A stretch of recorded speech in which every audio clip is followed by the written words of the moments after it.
Hi student, देखो आज हम लोग पाचन तंत्र के बारे में पढ़ेंगे जो इस साल क्लास 10th में बहुत ही इम्पोर्टेंट है और जो तैयारी करते हैं उन लोगों के बच्चों के लिए भी बेस्ट होने वाला है।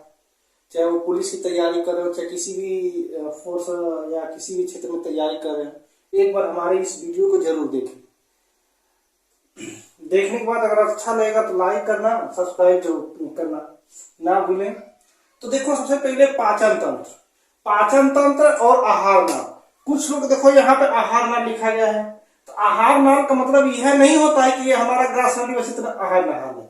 ये आहार नाल पूरा यहाँ से लेकर ये पूरा पाचन तंत्र जितनी क्रिया होती है वो पूरी एक प्रकार से हमारी आहार नाल होती है। कहीं हाई स्कूल के पेपर में दे देगा कि आहार नाल का नामांकित चित्र बना करके वर्णन कीजिए, पाचन तंत्र का नामांकित चित्र बना करके वर्णन कीजिए। तो ये घबराने की बात नहीं है। तो इसमें हम क्या करेंगे, सबसे पहले पाचन तंत्र क्या होता है, जो है कि जटिल भोज्य पदार्थों को सरल भोज्य पदार्थों में बदलने की क्रिया हमारी क्या कहलाती है, पाचन। जैसे कि हम लोग भोजन के जब भोजन ग्रहण करते हो तो भोजन जब हम खाते हैं तो देखते हो चावल कितना बड़ा होता है, रोटी कितना बड़ा होता है, आलू का सब्जी खाते हो कितना बड़ा होता है, दाल कितना बड़ा होता है। लेकिन वो सभी चीज को क्या करते हैं, जटिल पदार्थ को हम जब अपने मुंह में ग्रहण करते हैं तो वो पूरी तंत्रिकाओं, जैसे देखो ये पूरी तंत्र जो होता है, जितनी भी जो है पाचन के तंत्र क्रिया होती हैं, उन सभी तंत्र क्रियाओं से एकदम सरल भोज्य पदार्थ में क्या होता है, छोटे छोटे कणों में बदल जाता है। उसका सीधे से उदाहरण है लैट्रिन। देखते हो कि हम लोग बड़े चावल के कण को इतना बड़ा बड़ा खाते हैं, लेकिन लैट्रिन देखते हो एकदम पतला होता है। ठीक, तो ये होता है हमारा पाचन तंत्र, यानी जटिल भोज्य पदार्थों को सरल भोज्य पदार्थों में बदलना हमारा क्या कहलाता है, पाचन।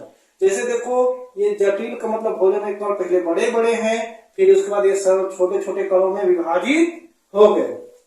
अब उसके बाद हम लोग आते हैं कि हमारे शरीर में मतलब पाचन, हम लोग देखो पाचन तंत्र का प्रमुख कार्य क्या होता है। पाचन तंत्र का मुख्य कार्य होता है शरीर में, जैसे हम लोग भोजन खाए, भोजन से हमारे शरीर को पाचन द्वारा ऊर्जा मिलता है। तो ऊर्जा मिलता है और उसके बाद मतलब समझ लो, जैसे पाचन का मुख्य कार्य क्या है, पाचन का मुख्य कार्य क्या होता है भाई, ऊर्जा निर्माण। क्या होता है, ऊर्जा निर्माण होता है। और दूसरा मुख्य कार्य क्या होता है कि हमारे शरीर में जो है कि केवल कार्बोहाइड्रेट का पाचन किसका होता है, कार्बोहाइड्रेट, प्रोटीन, फिर उसके बाद वसा, केवल इन्हीं तीन का पाचन होता है। और जो है कि जल, विटामिन और खनिज, इसका पाचन नहीं होता है, इसका पाचन नहीं होता है। हमारे शरीर में केवल कार्बोहाइड्रेट, प्रोटीन, वसा का ही पाचन होता है। जल, विटामिन, खनिज का पाचन नहीं होता है। ये विकल्पी के रूप में जरूर पूछ देता है, तो इसको अच्छे से ध्यान रखना।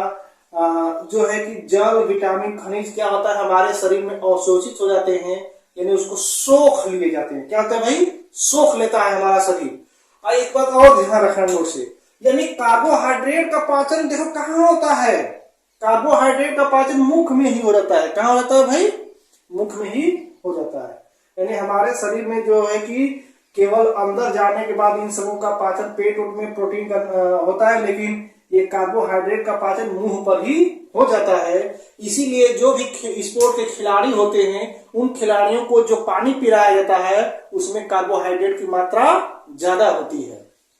ठीक है बच्चों, तो इसी को आप ध्यान रखना। अगर कहीं विकल्प में आ जाए कि स्पोर्टमैन को पानी जो देते हैं उसमें क्या मिला रहता है, कौन सा पोषक तत्व होता है, तो कार्बोहाइड्रेट, क्योंकि तुरंत पीते हैं मुंह में और तुरंत मुंह में जीभ में घुल मिल करके तुरंत एनर्जी देता है। फिर देखते हो क्रिकेट के खिलाड़ी तुरंत क्या करने लगते हैं, खेलने लगते हैं।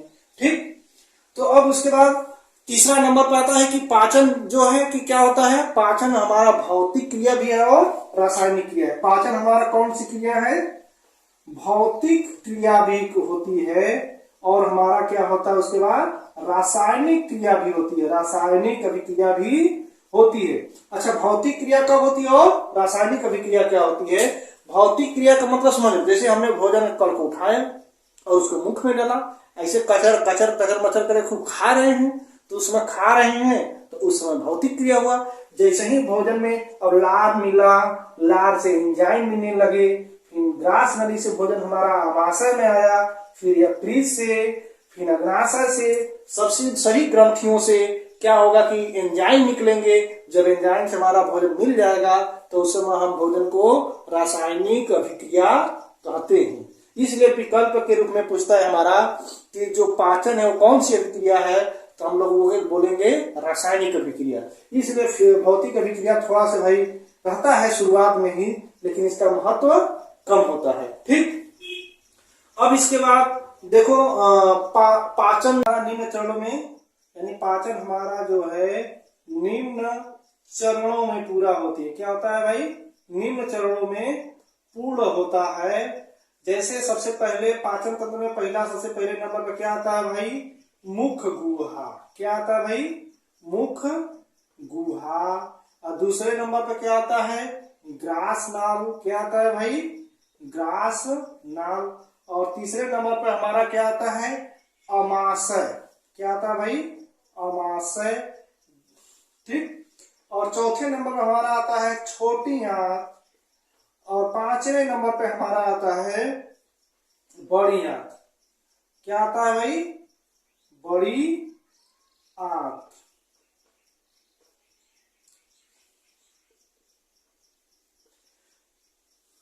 ठीक, तो अब इन सभी चीजों को हम लोग विस्तार से पढ़ेंगे। मुख गुहा में सबसे पहले क्या आता है हमारा? दांत। क्या आता है भाई? दांत से भेंट होता है, फिर उसके बाद जीभ से भेंट होता है भोजन का, फिर उसके बाद लार ग्रंथियां। लार ग्रंथियां किससे भेंट होता है भाई? लार ग्रंथियों से भेंट होता है। ठीक, तो लार ग्रंथियों, अब इस मुख गुहा के बारे में अभी से हम लोग विस्तार से पढ़ेंगे। सबसे पहले दांत के बारे में पढ़ेंगे, फिर जीभ के बारे में पढ़ेंगे, फिर उसके बाद लार ग्रंथियों के बारे में पढ़ेंगे। ठीक, तो आओ, कहीं आप लोग को जाना नहीं है। दांत कितने प्रकार के होते हैं? 4 प्रकार के होते हैं। 4 प्रकार में पहला हमारा होता है कृंतक। उसको क्या बोलते हैं? कृंतक, जिसे हम लोग इंग्लिश में बोलते हैं इंसाइजर। क्या बोलते हैं उसको? इंसाइजर। ठीक, और दूसरा उसके बाद हमारा दांत आता है, उसको बोलते हैं रदनक। दूसरा नंबर पर क्या आता है? रदनक। उसको इंग्लिश में हम लोग बोलते हैं कैनाइन। ठीक, और तीसरा नंबर पर आता है प्रीमोलर, मतलब अग्र चवर्णक। चवर्णक।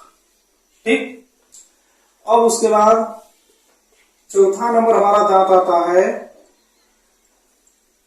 मोलर, यानी उसको हम लोग बोलते हैं चवर्णक। चवर्णक।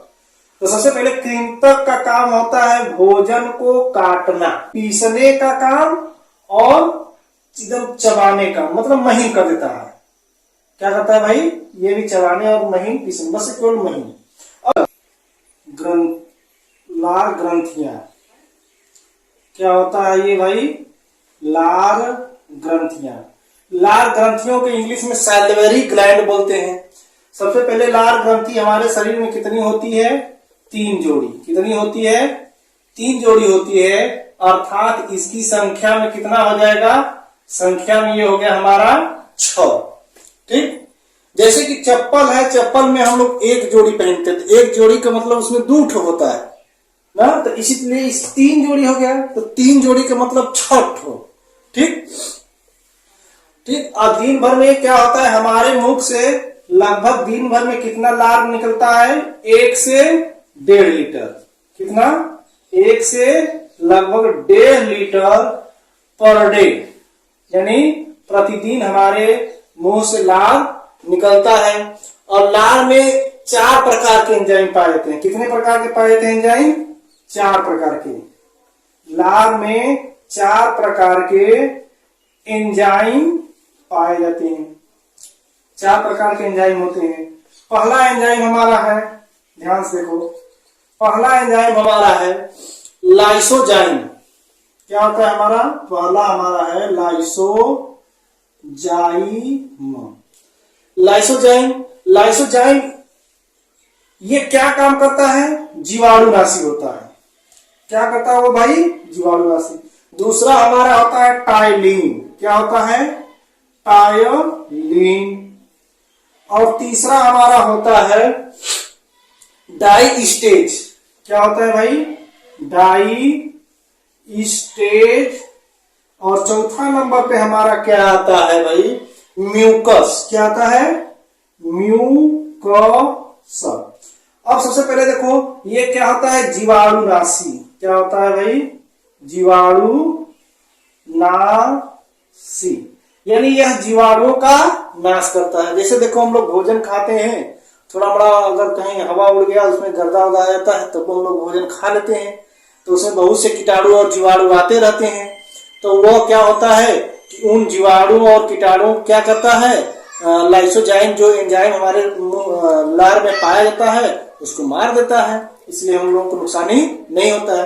दूसरा हमारा एंजाइम आता है टाइलिन और डाइस्टेज। यह क्या करता है? ये दोनों जो है स्टार्च, स्टार्च का मतलब मंड, मंड मतलब चोकर। क्या होता है भाई? चोकर का ये पाचन करता है। किसका पाचन करता है? चोकर का ये पाचन करता है। अब उसके बाद हमारा आता है म्यूकस। म्यूकस क्या करता है? भोजन को चिपचिपा बनाने का काम करता है। ठीक, यह भोजन को चिपचिपा बनाने का काम करता है। ठीक, भोजन को यह चिपचिपा बनाने का काम करता है। जिससे भोजन चिपचिपा हो जाता है तो ये हमारे मुख गुहा से भोजन आसानी से ग्रास नाल से होते हुए भोजन हमारा अब कहाँ आ जाएगा? अमाशय में। ठीक, तो इस प्रकार हमने मुख गुहा के बारे में पूरा अच्छे से अध्ययन कर लिया। अब नेक्स्ट पार्ट में हम लोग ग्रास नली के और अमाशय और शरीर कार्य के बारे में पढ़ेंगे।